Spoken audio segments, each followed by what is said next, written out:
வணக்கம் மக்களே, welcome back to our channel Sathya Dinesh. மீண்டும் டோராவின் பயணங்கள். ஆனால் இன்றைக்கி நம்ம டோரா புஜ்ஜி மட்டும் போகிறது இல்லைங்க, டோரா புஜ்ஜியோட ஃபேமிலியோடு போயிட்டுருக்கோம். நாங்கள் எங்கே போயிட்டுருக்கோம் வாங்க வீடியோக்குள்ளே போய் பார்க்கலாம். மணல் ரோடு, காடு, மலை இதெல்லாம் தாண்டி இப்போ நம்ம போயிட்டுருக்கோங்க. எங்கே போகிறோம், என்ன பார்க்க போகிறோம் அப்படிங்கிறத கண்டிப்பாக இந்த வீடியோ முடியறதுக்குள்ளே சொல்லிடுறேன். அதுக்கு முன்னாடி நடுவில் நம்ம என்னென்னலாம் வித்தியாசமாக நான் பார்த்தேங்கிறத உங்ககிட்ட ஷேர் பண்ணிக்கிறேன். இங்கே பாருங்கள், நெல் அறுவடை பண்ணி இப்போ எல்லாமே மிஷினில் தான் போடுறாங்க. இவங்க கையில் அடித்து வேலை செஞ்சுட்டு இருந்தாங்க. அது பார்க்க நல்லா இருந்தது. ஃபஸ்ட்டு மிஷின் எல்லாம் இல்லாதப்போ இந்த மாதிரி தாங்க பண்ணிகிட்டு இருந்தாங்க. அந்த பக்கம் ஃபுல்லாகவே இந்த மாதிரி நெல் போட்டு வேலை செஞ்சிட்ருந்தாங்க. இந்த மலை, இந்த ரோடு இதெல்லாம் பார்த்தா யாராவது இந்த சைட் போயிருந்தீங்கன்னா இது எந்த லொக்கேஷன் அப்படிங்கிறத மறக்காமல் கமெண்ட் பண்ணுங்கள். இப்போ நம்ம எங்கே போயிட்டுருக்கோன்னா, ஏழைகளின் ஏற்காடு, ஏழைகளின் ஊட்டி, தர்மபுரியின் கொடைக்கானல் இப்படியெல்லாம் தாங்க நாங்கள் ரீல்ஸ் பார்த்தோம். அதனால தான் நாங்களும் அதெல்லாம் உண்மையானு பார்க்க போயிட்டுருக்கோம். எங்கள் வீட்டில் இருக்கவங்கெல்லாம் சொன்னாங்க, அங்கே ஒன்றும் இல்லைன்னு.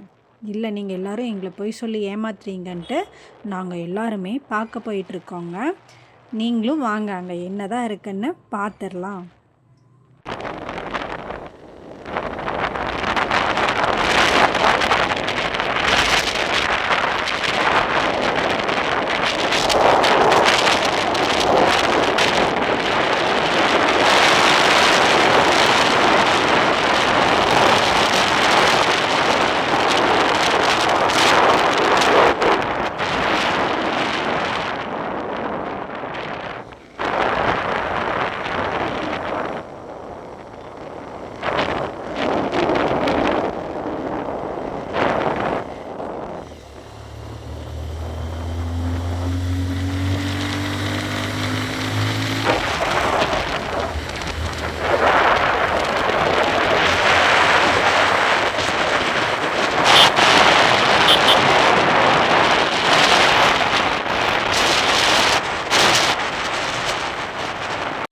இப்போ இவ்வளோ தூரம் வந்துட்டோம். இது எந்த இடம் நானே சொல்லிடுறேங்க. வத்தல் மலைக்கு தாங்க நாங்கள் வந்திருக்கோம். பாருங்கள், ஹில்ஸ் ஏறிட்டுருக்கோம். இப்போ டைம் பார்த்திங்கன்னா கரெக்டாக ஒரு 12 மணி அந்த மாதிரி இருக்கும், அதாவது உச்சி வெயில். ஆனால் கொஞ்சம் கூட அங்கே எங்களுக்கு வெயிலே உரைக்கலைங்க. அவ்வளோ ஒரு சில் கிளைமேட்டாக இருந்தது.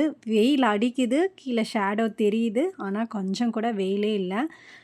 அந்த அளவுக்கு சில்லுன்னு காற்று அடித்தது. நல்லா இருந்தது இந்த மாதிரி ட்ராவல் பண்ணுறதுக்கும். இந்த பெண்டெல்லாம் கொஞ்சம் ஏறும்போது தான் எனக்கு ஜர்க்காச்சு. ஏன்னா ஒவ்வொரு பெண்டும் பார்த்திங்கன்னா கொஞ்சம் மேடாக இருந்தது, ஒவ்வொன்றும் ரொம்ப மேடாக இருந்தது, இன்னொன்று செவுத்து மேலேயே ஏறுற மாதிரி இருந்தது. இந்த ஏர்பின் பெண்ட் அப்படின்னு சொல்கிறாங்கல்ல, அதே மாதிரி தாங்க இருந்தது. ஆனால் என்னுடைய டிரைவர், அதாவது என்னோடய husband point to point bus மாதிரி எங்கே ஏற்றுறாரோ அங்கே ஏற்றுவார், எங்கே இறக்கணுமோ அங்கே தான் போய் இறக்குவார். நடுவில் என்ன இருக்குது நிறுத்தலாம் அப்படியெல்லாம் பண்ணவே மாட்டார். அவ்வளோ ஒரு பர்ஃபெக்டான டிரைவருங்க.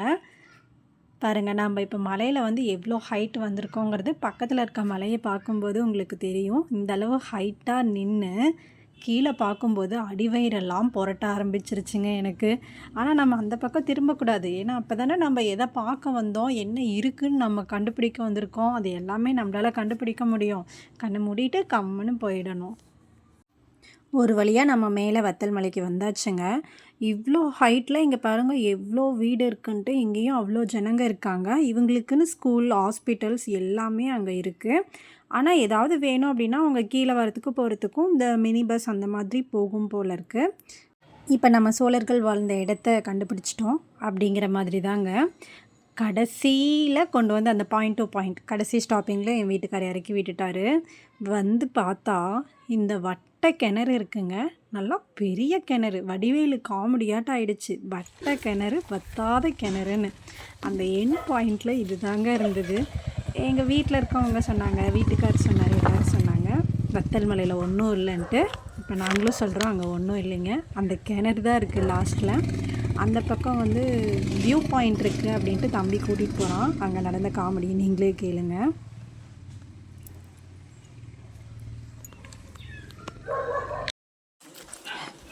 కట్టేసిండారా కట్టేసిందని ఏ ఆకసే రారా ఫస్ట్ కుక్క కడి తీయద్దురా దాని దావుడు సరే అది పోనీ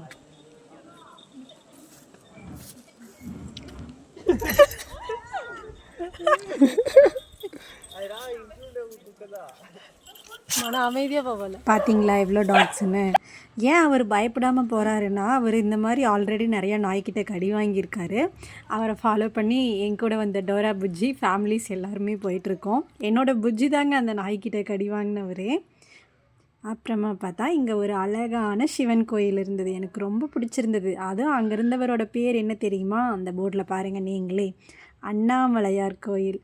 பரவாயில்லையே, நம்ம போகிற பக்கம்லாம் நம்ம அண்ணாமலையார் நமக்கு தெரிகிறாரே அப்படின்னு ஒரு ஹாப்பி. என் வீட்டுக்கார் வேறு சாமி கும்பிட்றியா அப்படின்னு கேட்டார். சூப்பர், இறக்குங்கன்னு இறங்கியாச்சு. கேட்டு சாத்தி இருந்தது, ஆனால் உள்ளே நம்மளோட சிவன் தெரிஞ்சார். பார்த்துட்டு அங்கே நின்று சுற்றி பார்த்துட்டு இருந்தோம்.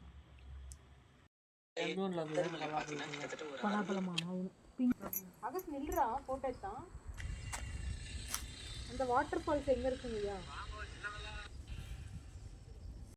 அந்த கோயில் இருக்க சிவன் பார்க்கும்போது அவ்வளோ எனக்கு வந்து ஒரு குழந்த ஃபீலிங் தாங்க வந்துச்சு. எப்பயுமே சிவன் பார்வதி அவங்களெல்லாம் பார்த்தா ஒரு அப்பா அம்மா ஃபீல் வரும். இந்த டைம் எனக்கு இந்த ஸ்டாச்சுவை பார்த்தோன்னே ஒரு குழந்த அப்படிங்கிற ஃபீல் தான் வந்துச்சு. இங்கே வந்து மிளகு செடி, அப்புறம் பார்த்திங்கன்னா பலாப்பழம் இவ்வளோ பெருசாக இருக்குது பாருங்கள். அந்த அளவு நல்லா பெருசாக இருந்தது. அந்த மரம்லாம் நிறையா இருந்தது. எப்படியும் நம்ம கிணத்தை சுற்றி பார்த்துட்டோம். அதனால் அடுத்து மீதி இருக்கிறதெல்லாம் பார்த்துட்டு அப்படியே நம்மளால் என்ன பண்ணுவோமோ ஃபோட்டோஸ் எல்லாம் எடுத்துகிட்டு கிளம்பலாம் அப்படின்ட்டு கிளம்பிட்டோங்க. போகிற வழியில் அவ்வளோ மயில் போச்சுங்க. எப்பயுமே என் வீட்டுக்கார் சொயின்னு தான் போவார். இந்த மாயி படத்தில் வர மின்னலே மாதிரி அந்த மாதிரி தான் இப்போயும் மயிலில் கிராஸ் பண்ணி போயிட்டார். கடைசியில் என்ன அங்கேயே இறக்கி விட்டுட்டு இப்போ அவர் போயிட்டுருக்காரு. பாருங்கள், இங்கே மயில் இருக்குது. இது வந்து பெண் மயில் தான். நிறையா மயில் இருக்குங்க. ஆனால் இங்கே சூப்பராக இருந்துச்சு பார்க்குறதுக்கு. ஆனால் பாவம் அது எங்களை பார்த்து பயந்து ஓடி போயிடுச்சு. நாங்கள் ரோடு கிராஸ் பண்ணும்போது வந்து ரொம்ப முன்னாடி பக்கத்துலேயே இந்த பாறைக்கிட்டேயே நின்றுட்டு இருந்துச்சு. இப்போ நாங்கள் எல்லாருமே போனதுனால எங்களை பார்த்து அது ஓடி போயிடுச்சு.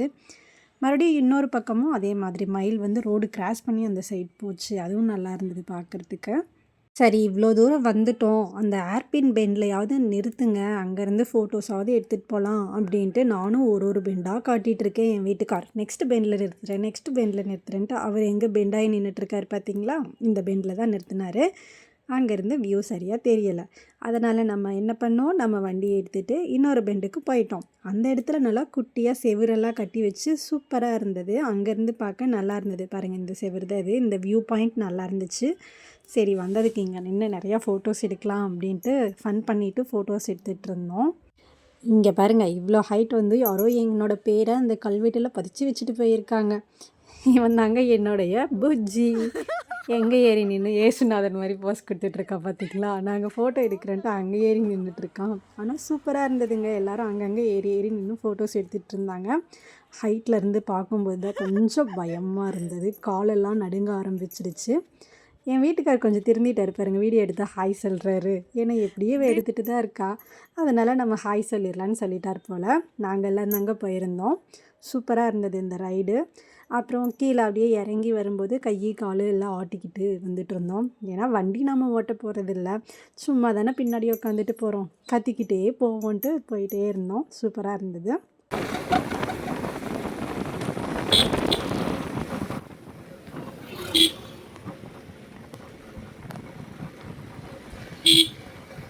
நல்லா டூ வீலர் ஓட்ட தெரிஞ்சவங்க மட்டும் இந்த சைடு வண்டி ஓட்டுங்க. ஏன்னா அவங்களால மட்டும்தான் இங்கே ஓட்ட முடியும். சூப்பராக இருந்தது இந்த ரைடு.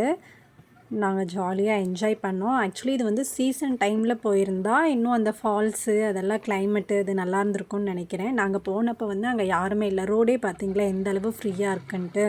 இந்த ரைடர்ஸ் எல்லாம் வருவாங்க பார்த்திங்களா, அவங்க மட்டும்தான் ஒரு 4 புல்லட்டு அந்த மாதிரி போயிட்டு இருந்தது. மற்றபடி அங்கே எதுவுமே இல்லை. பஸ்ஸு கூட போகலை. நாங்கள் போயிட்டு வரும்போது ஒரு பஸ் மட்டும்தான் பார்த்தோம். அந்த அளவு ரோடு வந்து ஃப்ரீயாக தான் இருந்தது.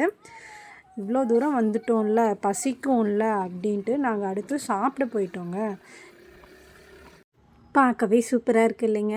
எப்பயாச்சும் ஒரு டைம் சாப்பிட்லாம், தப்பு இல்லை. நம்ம என்ன அடிக்கடியாக சாப்பிட போகிறோம். நான் ஸ்மைலி ஃபேஸு.